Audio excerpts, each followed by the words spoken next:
typed, no signature.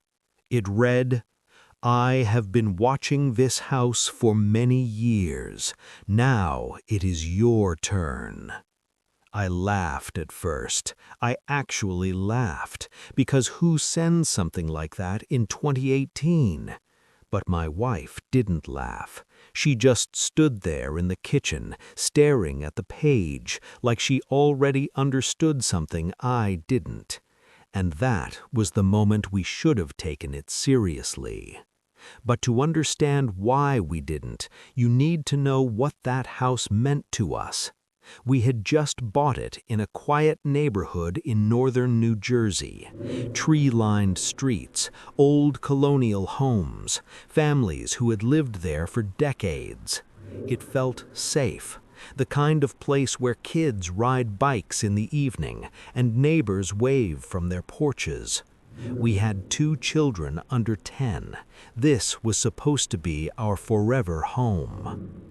The previous owners had lived there for over 20 years.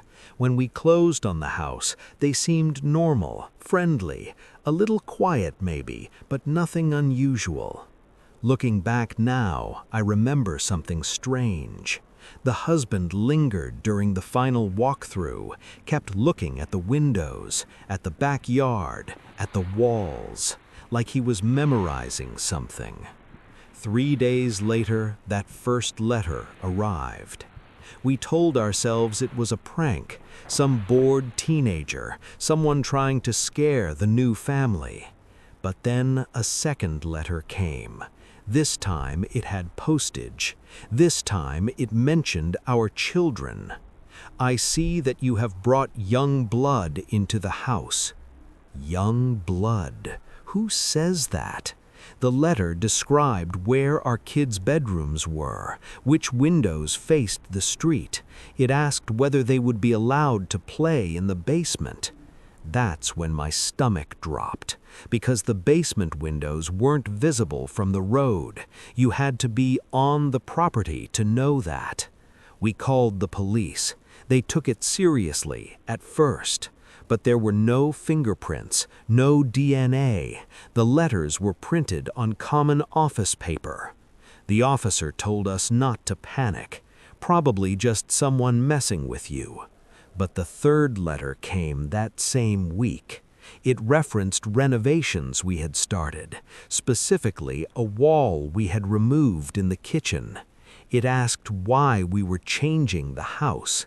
It said the house doesn't like change. That detail shook me, because the renovations had only been discussed inside the house, with contractors, doors closed. We started to wonder if someone had been inside before we moved in, or worse, if someone still was. I installed cameras the next day. Front yard, backyard, driveway, doorbell cam. For a week, nothing happened. Then one night at 2:13 a.m., I got a motion alert. Backyard camera. I opened the app. At first, I saw nothing. Then the infrared adjusted. And there, near the tree line, a figure. Standing perfectly still, facing the house.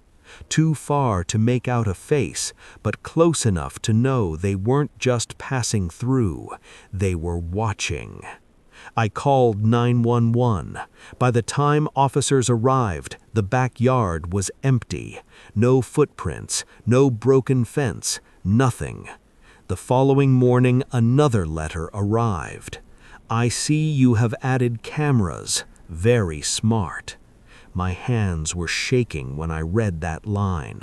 The letter continued, "They will not help you." That was the first time my wife said what we were both thinking. What if they're inside? The thought burrowed into my brain and wouldn't leave.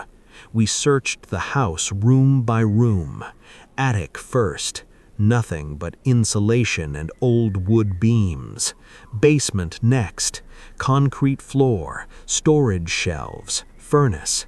But when I moved one of the old metal shelves, I noticed something strange. A small hole drilled into the drywall behind it, about the size of a pencil, at eye level, pointing directly toward the staircase. I felt cold. I leaned closer. There was space behind the wall.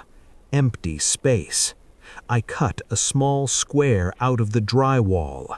Behind it was a narrow gap between framing beams, and in that gap was a plastic bag.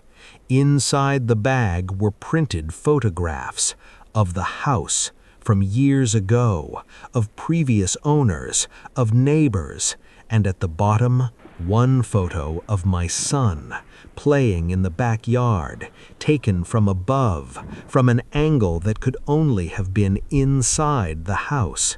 My wife started crying. Police came again. This time they brought detectives. They questioned the previous owners. They questioned neighbors. They even questioned us. But nothing stuck.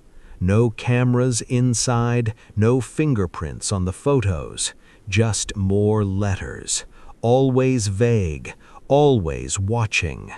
One letter said, "Do you know what lies within the walls?"